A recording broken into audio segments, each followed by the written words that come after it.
What up, people? Well, I say what up, people. I don't know about anybody actually follows me, looks at these when I make them public. Little truck rambling. I admit I'm not into politics a whole lot. I always say you show me an honest politician and I show you a headstone.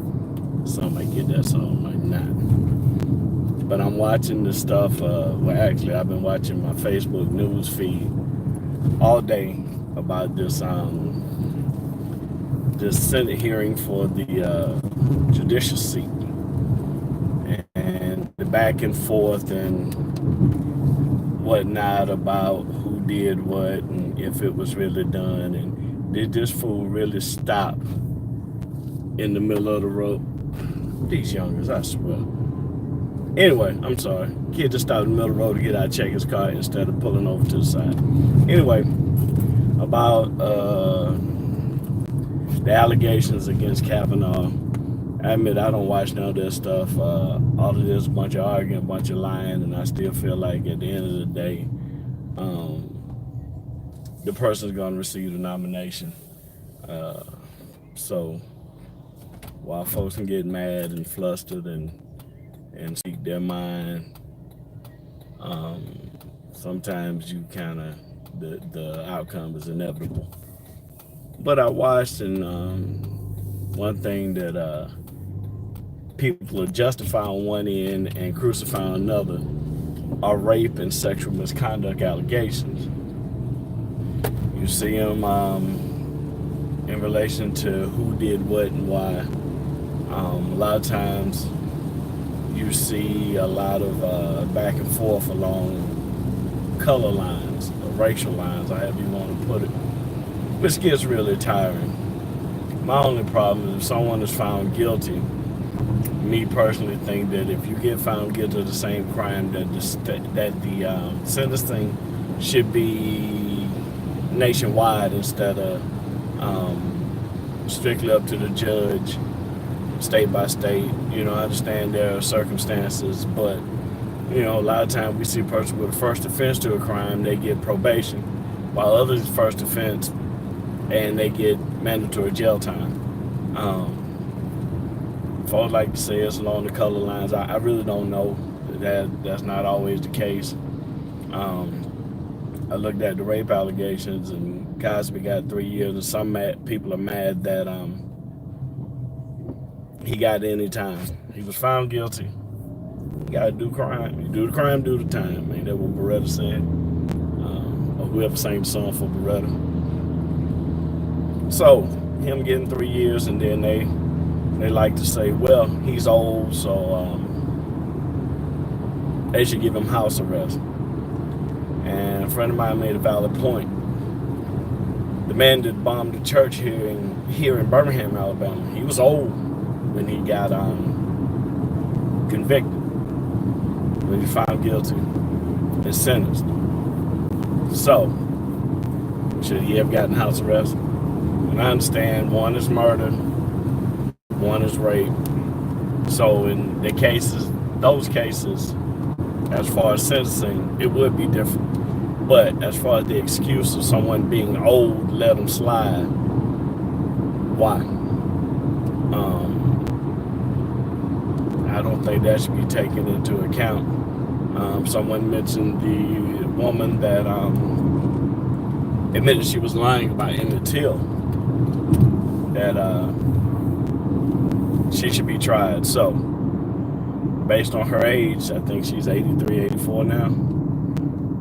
If she were to be tried and found guilty, you think she should go on house arrest? It's just crazy. What's going on? I've seen. Actually, I didn't see it, but I noticed based on my memories on Facebook that a lot of people have unfriended me, I guess, due to my political beliefs. A lot of folks just want me to tell jokes, and they make the crazy statement, if you stop talking about racism, it'll go away. Really? That's how that works? Just stop talking about it, goes away? Okay. So by that logic, if we never mention the C word again, it goes away. There's no reason for research. There's no reason to look into it. Stop talking about it, it goes away. Yeah, right. But I done got way off my topic. About the judicial thing, I watch folks spin it when it fits their agenda. I watch how they will attack people based on their belief. Like nobody has the right to disagree. We won't always agree on everything. Even the people in your own household, you're not going to agree on everything and on every issue. I get mad because someone doesn't agree. If you lose friends for what you believe in or speaking your mind on something, then they weren't a friend to begin with. It's just funny to me when I look up, I'd be like, oh, wonder where they been, because I see it in the memories. I'm like, oh, they left. Oh well. As you can tell, I lost a lot of sleep over that one. I had a friend that's more of I think he's a libertarian. He even suggested that maybe that's where we need to go. Democrats and Republicans have ruled for far too long, and maybe it's time for something new. Yeah, maybe then we get libertarian and both of the parties get together and agree on some shit finally, and we can get something done just out of the despising the libertarians. I don't know. It's really, I'm sorry, y'all. It's just a sad state. It's sad to read about, kind of depressing to read about. A lot of times I get selective hearing and reading, and I just scroll by, which some people refuse to do. They feel like they have to comment. I also noticed that a lot of those that have something negative to say, a disagreement with what you post when it comes to social media, especially a forum like Facebook, they never post their opinion because they don't want anyone on their page disagreeing with them. So what they do is they will come to your page or someone else's page to make their argument. I also think that they do it so their friends don't know who their other friends are. You know, kind of keep their stuff hidden. And that's fine. To be honest, maybe we need to change it for judges, for Supreme Court. Maybe it shouldn't be lifetime appointments anymore. Maybe everything should have a limit, a time, because life moves on and thoughts and become outdated. People's way of thinking becomes stagnant. You're not really up with the times. If you got someone that's been on the Supreme Court for 40 years, I mean, they went on Supreme Court and say they've been there 4 years, 40 years, like when I was 8 years old. You know, so are they really up with the times when it comes to certain things? When it comes to making law or judging law, they're biased from their old ways of believing. Sometimes can be a bit detrimental. I really don't know what we can do to fix the problem. I'm not sure there is a fix. One thing that's not going to fix the problem is constant finger pointing.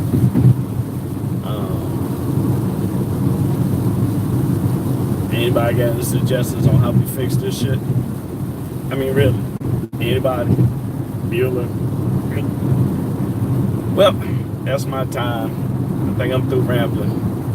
I'll find something else to ramble about tomorrow, maybe. don't know, I might post this to Facebook, see who I can piss off. I kind of like doing that sometimes. I press the envelope sometimes. I kind of grew up in a bubble. I grew up in a little small town where I'm sure there was racism. There's racism everywhere. But we didn't really have those issues, or maybe it was covert and folks really kept it under wrap. I went to a school that was had a very diverse makeup. We had someone from just about everywhere. The advantage of having school close to a military base. I think people were more inclined to get along for the simple fact that when you got military kids, they had a whole different frame of mind. I guess they moved around a lot, so they didn't really get stuck in a certain way or a certain belief. You know, they were like, I have to adapt, make new friends wherever I go. And they tend to be, if you're friendly towards me, I'm friendly towards you. The majority of my closest friends through high school were military kids. Like I said, white, black, Hispanic, we were all cool. And we grew up and reality hit, went our separate ways, and life hit us. And it shows a lot of our character, how we've changed in some ways with our beliefs. A lot of them that I went to school with, everybody changes, but I see some changes that I don't really like. So, but for that matter, I just don't fool with them. And it's not all along racial lines. It's just their thought process doesn't gel with mine, and I'm sure mine don't with them. So it is what it is, you know. But I think part of that growing up and seeing it now, the way life has changed and the way things are, you know, it's like I said, we lived in a bubble. I think I've gotten a little more militant in recent years based on what I've seen. Thankfully, not really here in Birmingham, which is kind of funny considering that at one point Birmingham was probably the most racist city in America. We don't see as much now, but when I see it over on the news and social media and things like that, see, now I have kids. So now my frame of mind has changed because my kids have to grow up in this world, and I have to answer questions why people are how they are. I guess I didn't ask those questions growing up because I didn't see it. A lot of folks think that being pro-black means anti-white, or being proud of who I am mean that I look down my nose at others. That's not the case. I tell my white friends, it's different between saying I'm proud to be white. You should be proud of who you are. But proud to be white and white pride have two totally different meanings in my book, based on what's associated with those terms or phrases, or however you want to put it.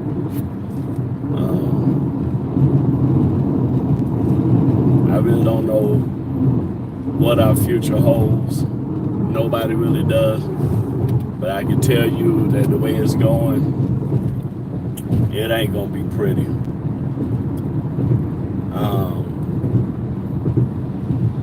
It's really not.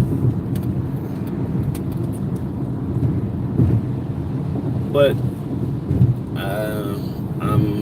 I try to be an eternal optimist, and I know that things work out for your good